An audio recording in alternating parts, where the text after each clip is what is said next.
então eu resolvi fazer essa introdução para todos os vídeos. Essa aqui é uma série, tá, de tutoriais de um projeto de jogo de detetive que está sendo criado, tá, tanto para computador normal quanto para Raspberry Pi com um emulador com botões, tá, que vai usar o GPIO. E aqui é mais um vídeo da série, então se você caiu aqui de paraquedas, vai procurar a playlist completa que tá no meu canal, ou se não, vai no link aí do GitHub. Eu vou deixar o link do GitHub da playlist aí sempre nos comentários de todos esses vídeos, por se você caiu aqui de paraquedas. Então vai lá dar uma olhada, começa a ver lá desde a apresentação, assim você consegue entender o que está acontecendo aqui, porque eu vim sempre continuar do vídeo anterior. Então agora vamos pro vídeo. Então aqui a gente já vai ainda na classe jogo, ainda ali no meu construtor da classe de criar o jogo, né, que eu chamo lá no construtor. Então vamos lá agora, a gente está aqui nesse método criar destinos possíveis. Vamos lá ver o que ele é, que já está aqui embaixo. Então basicamente eu vou, tá, para cada seed, né, de cidades, naquele meu array de self cidades, tá, eu vou criar um array temp para ele, um array temporário vazio. Então eu vou vir aqui e imprimir self destinos. Eu estou aqui imprimindo o índice que está aqui no meu destinos possíveis, o index. Ou seja, lembra aqui, ó, lembra que essa minha propriedade, que é da minha classe, do meu objeto, que ela é instanciada mesmo que eu não tivesse o construtor, porque ela está fora do construtor, ela está sendo instanciada antes do construtor. Sempre que eu crio um objeto, nem toda classe eu preciso definir um construtor, né? Ela sempre chama o construtor porque ele é um método mágico, mas eu não preciso fazer nada no construtor, ele sempre cria. Quando eu coloco aqui as propriedades fora do construtor, antes do construtor, e eu já instancio elas, eu não posso simplesmente dar nome, sempre tem que instanciar. Isso é uma propriedade do Python, que diferente de outras linguagens onde eu posso simplesmente criar uma variável sem atribuir nada a ela, só dizer que ela existe. No Python eu sempre já tenho que criar e atribuir algo, nem que seja algo vazio. Então aqui, né, eu já atribuí, então ela é do objeto, seria chamado mesmo que eu não tivesse nada no construtor. Eu tenho aqui o meu array, com os meus conjuntos de array que me dizem para cada cidade que estiver em cada posição quais são os índices, né? Quais são os índices das cidades para onde ele vai poder ir. E a gente viu isso lá no comecinho, né? Quando a gente começou a falar da classe jogo, mas é aqui que a gente vai usar ele. Por que a gente vai fazer? A gente vai ir lá nesse index aqui 0, eu vou, com esse index aqui 0, eu estou controlando de qual cidade, né, de que cidade que está em que índice que eu estou falando. Então eu vou ver, tá, qual que é aquele meu arrayzinho de 3 índices, né, que está no índice que é referente à cidade que está na lista de cidades no índice 0. Então o meu índice que eu estou falando agora é o 0. E aqui, no final do meu for loop, eu sempre vou adicionar. Então, na segunda vez que eu for no for loop, eu vou estar falando do índice 1, e do índice 2, e do índice 3, e assim por diante. E eu faço isso para controlar em que índice eu estou. Eu sei que uma lista é uma coleção ordenada, ou seja, aquela ordem que eu coloquei ali no começo, ela não mudou, porque eu não fiz nenhum pop, eu não fiz nenhum append. Depois que eu criei aquela lista de cidades, né, eu fiz o append ali quando eu estava criando a lista de cidades. Mas uma vez que eu terminei, ela ficou assim, eu fiquei alterando os elementos, de cada elemento eu fiquei alterando suas propriedades, né? Mas a quantidade de elementos e sua posição na lista ainda não mudou. Ainda, porque a gente vai mudar ele, mas ainda não mudou. Então, com isso eu consigo controlar rigidamente que aqui, que é o índice 0. Então, na primeira vez que você passar nesse loop, eu vou estar no índice 0. Na segunda eu vou passar no 1 e no 2 e assim por diante. E com isso eu vou poder estar trabalhando com as cidades daquele índice. Então, aqui eu pego, aqui no meu self destinos, né, eu vou estar querendo pegar aquele arrayzinho que tiver nesse índice, porque ele vai ser exatamente o mesmo índice da minha cidades, né? Agora aqui, for destinos em self destinos index, porque ele é um array com 3 posições, né? Eu vou colocar array temp.append self.cidades, né, destinos. Ou seja, o que eu vou fazer? Porque agora eu estou criando o meu array temp, e o meu array temp é um array de cidades. Na realidade, né, como esse objeto cidade já existe, ele vai ser um array temp de ponteiros, né? Ele vai ser um array com 3 ponteiros para a cidade correta. E que cidade vai ser essa?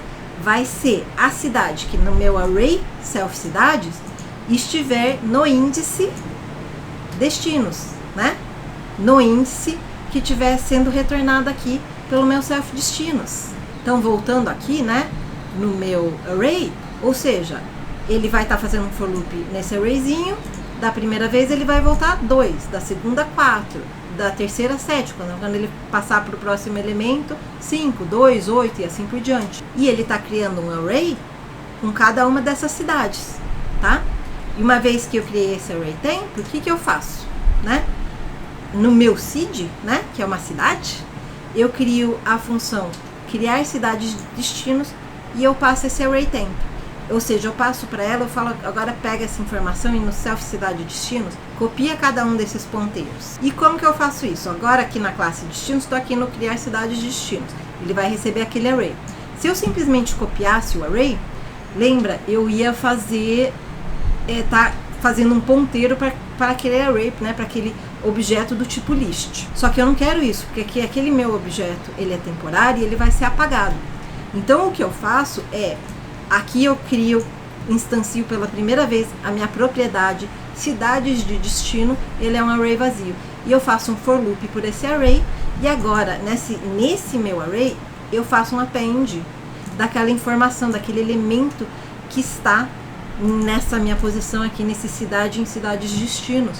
Então eu faço uma cópia, literalmente, desse meu ponteiro. Eu falo, agora coloca esse ponteiro que estava ali temporariamente, aquele array estava só segurando o ponteiro rapidinho, copia essa informação de ponteiro agora aqui, para esse meu primeiro elemento desse self cidade de destino.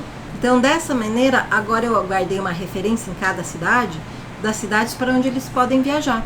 Então agora lá na visualização eu vou poder estar trabalhando sempre só com aquele elemento de cidade, eu não vou ter que ficar indo procurar naquele array, o que vai me permitir agora embaralhar o array.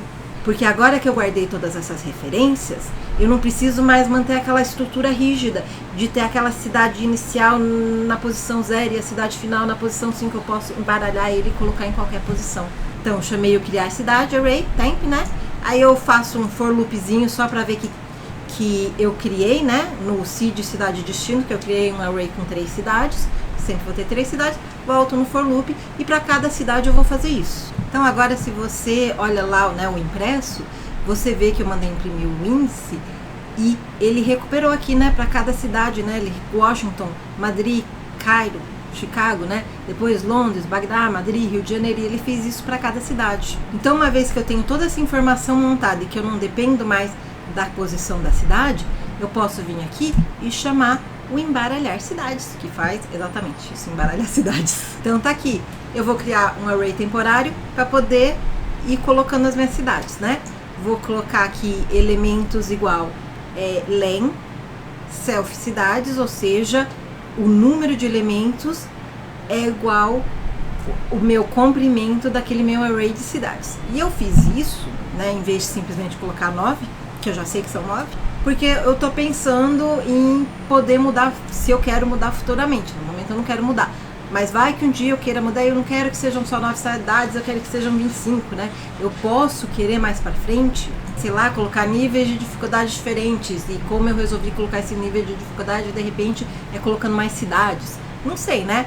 Tô dando possibilidades. Mas se eu penso assim de uma maneira dinâmica, em vez do que chama hard-coded, que é quando você coloca assim um literal, ou seja, um número, um string, diretamente, quando você faz ele ir buscar essa informação, por exemplo, vendo o tamanho do meu array, eu facilito uma mudança dessa posterior no futuro, porque daí eu não vou precisar vir aqui mudar esse valor, ele já vai automaticamente estar pegando esse valor, eu simplesmente mudo lá na minha lógica de colocar mais cidades. Então isso é um negócio dessa programação modular que eu faço separando em métodos, separando em classes. Quanto mais enxutas, né, como ele fala, você deixa seu classe, seu método, por isso que ele fala que uma boa prática é que seu método faça só uma função, né? A gente não fez exatamente isso, mas quanto mais modularzinho eu faço, quando eu faço uma alteração, né? Se eu pensei a minha alteração, sempre esses meus métodos para que eles reflitam as alterações, então eu preciso mudar em menos lugares quando eu quero adicionar uma nova característica. Então agora eu vou, né, vir aqui o tamanho, quantos elementos eu tenho com o len, tá? Então, antes de embaralhar as cidades ficaram, ó, eu fiz um for loop novamente só para testar, com um print de cada cidade, né, 100 cidades. E aqui for I in range elementos, ou seja, o meu range que eu quero ir. Quando eu omito o zero inicial, ele sempre, como padrão, usa o zero como número inicial no range, tá? Ele vai de 0 a 10. Se eu coloco só 10, ele sempre assume que o número inicial é 0. Se eu colocar 1, aí ele já sabe que o número inicial é 1. Então aqui eu coloquei range elementos, né? Então dá na mesma, eu posso colocar ou eu posso omitir. Você já me viu colocar e aqui eu tô omitindo. Às vezes é de lua, porque realmente quando o seu índice inicial é 0, dá na mesma. Então, índice vai ser igual a random randint, né? O 0 vai ser o primeiro elemento, e o segundo elemento vai ser len.self.cidades menos 1. Porque agora, o que eu vou fazer? Eu vou esvaziar a minha cidade. Você vai falar, mas você vai apagar todas aquelas cidades que a gente fez. Não vou apagar, não. Não vou apagar, não. Porque eles são objetos que estão guardados em um endereço de memória. E lembra aqui que é um ponteiro? O ponteiro aponta para aquele endereço de memória. Então, justamente, eu vou estar colocando esses elementos, tá? Aqui nesse meu cidade temp, é como se ela estivesse guardando momentaneamente. Então, o que ele vai fazer? Ele vai fazer parecido com como a gente sorteou as cidades lá no índice. Só que em vez de parar depois de ir para 9, ele vai ir por todos os elementos que a gente tiver naquela cidade. Então, cada vez ele vai passando. Então, ele vai passar 9 vezes e ele vai falar aqui, agora vê o tamanho que tem meu len cidades e sorteia aí um número, né? Sorteia um índice. Esse índice do self cidades, você dá pop, tá? Você tira esse índice e você atribui esse índice aqui pro append. E eu podia ter feito isso lá, tá? De dar diretamente, porque o que o método pop retorna do list é justamente o elemento que está sendo tirado.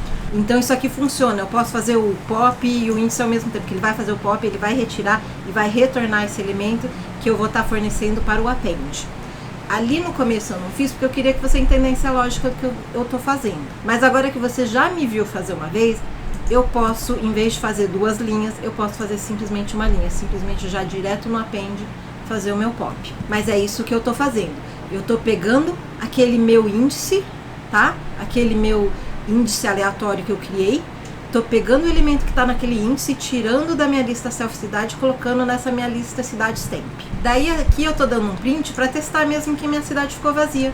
Esse self cidade tinha que ter ficado vaziozinho, tinha que ser um array vazio. Só que lá na minha visualização, no meu fluxo de jogo, eu vou usar essa propriedade self cidades. Então eu quero ela. Então o que eu vou fazer agora é usar esse meu cidades temp e fazer um for loop nele e agora fazer append do índice que tiver no 0 de volta no 0. Então eu estou devolvendo para o self cidades, só que agora já embaralhado, já trocado de lugar. E o Python tem um método da classe list que chama shuffle, que justamente é para embaralhar. Mas eu não quis usar porque eu queria justamente que você entendesse mais ou menos o que está acontecendo, entendeu? E inclusive o que acontece num método como o shuffle, porque vai ser basicamente isso que ele vai fazer. Ele vai, com alguma variável temporária, ele vai embaralhar tudo e te devolver o array, a lista original embaralhada. Porque a ideia é justamente, a ideia é que eu acabe com o mesmo array, com a mesma propriedade, só que agora os meus elementos estejam em posições diferentes. Por isso mesmo que eu não criei uma nova propriedade, porque eu queria que você entendesse justamente esse embaralhamento. E a ideia é essa, ele vai criar um array temporário, ele vai estar fazendo esse negócio de tirar e colocar em outro lugar, entendeu? E tá devolvendo o mesmo array, só que com seus elementos em posições diferentes. E depois eu faço um print para ver que, né, de cá for loop com um print de cada cidade, né, nesse for loops for seed e print seed cidade, para ver que embaralhou mesmo. Então vamos ver aqui, né? Você vê que antes de embaralhar as cidades era esta ordem. Depois de embaralhar ficou meu array vazio. E depois de embaralhar mudou a ordem, tá vendo? Ó, aqui era Washington, aqui era Bagdá, São Paulo. E como é aleatório, já aconteceu nos meus testes de que alguma cidade acabou continuando no mesmo lugar. E por último, só para ficar mais assim, eu também embaralhei os destinos, né? Não precisava mais ter, porque agora ele não vai estar mais naquela posiçãozinha exata. Mas para ficar mais, eu fiz o mesmo negócio. Eu fui num for loop cidade em self-cidade, né? Ou seja, para cada cidade em self-cidade, eu fui lá e chamei embaralhar destinos da cidade agora. Já não é mais daqui da classe jogo. Mas está aqui embaralhar destinos e é basicamente o mesmo. Eu faço um array de destinos tempo vazio. Vejo o tamanho, né, do meu array de destinos, se por enquanto são sempre 3, mas de novo eu posso querer mudar isso. Faço um print, né? Faço um print dos destinos antes de embaralhar. For I in range elementos. Índice random rand int 0, né? Len da cidade, do self cidade destino -1. Faço o append do pop, do self cidade destinos, o destino temp. E depois eu faço um for loop, né? Fazendo o append de volta, né? No meu cidade de destino, append desse destino aqui que eu guardei no meu array temporário. Mas é a mesma ideia. É praticamente o mesmo, né? A mesma função, só que com um array de tamanhos diferentes. E repara, como eu fiz aqui dinamicamente, você poderia fazer uma função auxiliar num documento auxiliar, né? Criei um embaralhar arrays. Você pode ter um arquivo auxiliar de funções úteis, como a gente falou, e uma função embaralhar arrays. E aqui você só chamaria essa função em todos os lugares onde você quer embaralhar um array. E a ideia do embaralhar array seria isso. Eu não vou colocar aqui porque eu quero justamente que uma pessoa olhando esse código possa entender direitinho o que pode ser. Mas é novamente mais uma possibilidade de refatoração, especialmente se o seu objetivo não é como o meu, que é ensinar com esse código, mas realmente ter um código de um jogo funcionando o mais otimizado possível. Porque muitas das minhas decisões de deixar algo aqui é justamente porque eu estou usando isso para ensinar. Mas se eu não estivesse usando para ensinar, eu com certeza teria refatorado, com certeza eu teria otimizado isso. Então eu vou ensinando você isso porque você pode ser uma pessoa que só está querendo descobrir um pouco como é a programação, mas não tem interesse em continuar, mas de repente você é uma pessoa que quer virar um ótimo programador. E para um ótimo programador, refatoração é sempre necessário. Sempre esse pensamento, como eu posso melhorar, como eu posso otimizar o que eu acabei de fazer. Isso é de um programador, de um engenheiro, né? No caso aqui, esse é um TCC de um curso de engenharia da computação. Então, somos os dois, né? Programadores e engenheiros. Mas com isso, né? Essa minha classe jogo, essa parte inicial de criar o jogo acabou. Essa é a minha última linha da função criar jogo. E com isso, a gente apresentou todo o modelo, a gente criou toda a informação de jogo. Agora, o controle do jogo, o controle do fluxo do jogo, o controle de como vai ser visualizado, vai depender um pouco da visualização. E esse modelo, tá? Esse modelo não vai mudar. Uma vez que a gente está no fluxo do jogo, agora tudo que ela faz é mostrar, é você chamar ela para poder mostrar informações, para poder mostrar suas propriedades. Mas você não vai chamar os métodos dela. Então, dessa maneira aqui, a gente terminou o entendimento da criação do jogo, da nossa pastinha model, do nosso MVC, do nosso model. Agora a gente vai passar para o C e para o V, né? Para o controller, né? Para o controlador e para o V de view, visualização. E isso vai mudar um pouquinho dependendo da visualização de cada um, tanto o controller quanto o view. Então agora eu vou começar a trabalhar, para falar a verdade, vou começar a te mostrar o código original, porque agora sim eu não vou conseguir muito fazer esse negócio de estar fazendo por pedacinhos e te mostrar o print. Eu vou ter que já ir mostrando o código e o resultado. Então agora eu vai estar separado, tá? Vai estar separado em 3 seções diferentes. Para a visualização de linha de comando, para a visualização da interface de computador e para a visualização de display set, né, do display com os botões físicos. E novamente, se você não quer o da linha de comando, pode pular. É legal para entender como o fluxo do jogo funciona, mas não é necessário. Agora, se você quer o display set com os botões, você vai precisar obrigatoriamente ver o do computador antes, tá bom? E se você quer só o do computador, você só vê o do computador. Então vamos para a próxima aula?